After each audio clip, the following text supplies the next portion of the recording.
August 11, 2024 విజయమునకు రహస్యములు. దేవుడు ఆ పట్టణంలోనున్నాడు, దానికి చలనము లేదు.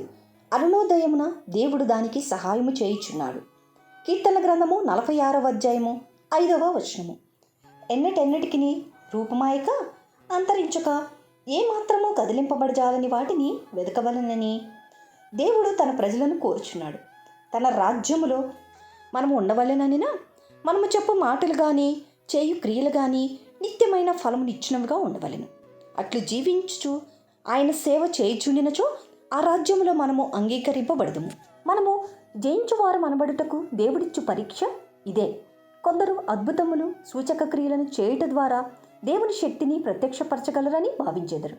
అయితే ఆయనను సంతోషపరచు క్రియలే నిరంతరము నిలుచును. ఈ విషయము మనము ఎల్లప్పుడూ జ్ఞాపకముంచుకొనవలెను. రాజు తన కలలో ఒక ప్రతిమను చూచెను. ఆ ప్రతిమ యొక్క శిరస్సు మేలిమి బంగారమయమైనదియు, దాని భుజములు వెండివియు, దాని ఉదరమును తొడలును ఇత్తడియు, దాని మోకాళ్ళు ఇనుపవియు, దాని పాదములలో ఒక భాగము ఇనుపదియు ఒక భాగము మట్టిదియునై ఉండెను. ఒక చిన్న రాయి ఆ బలమైన ప్రతిమ పాదముల మీద పడెను.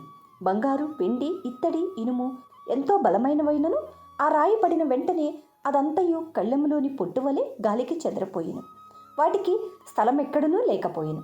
ప్రతిమను విరుగగొట్టి ఆ రాయి సర్వభూతలమంతా మహాపర్వతమైనని 35వ వచనంలో వ్రాయబడి ఉన్నది.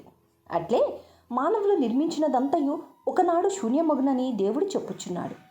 పచ్చని చెట్టు వలె మానవుడు వర్ధిల్లవచ్చును, అయినను ఒక దినమున ఆకస్మికంగా మరణించును.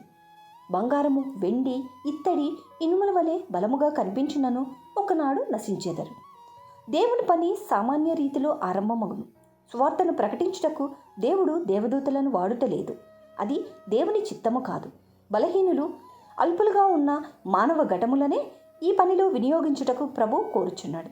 ఈ రీతిగా ప్రభు సాతాను యొక్క బలమైన దుర్గములను పడగొట్టి తన రాజ్యమును స్థిరపరచును. ఆయన రాజ్యమును స్థిరపరిచే ముందు మనం జయించువారం అనబడుటకు అనేక పరీక్షల గుండా వెళ్ళవలసి ఉంటుంది. ఆ క్రమంలో నీ క్రియలు, ప్రవర్తన దేవుని సంతోషపరుస్తుందా ఒకసారి సరిచూసుకో. ఆమేన్. Praise the lord.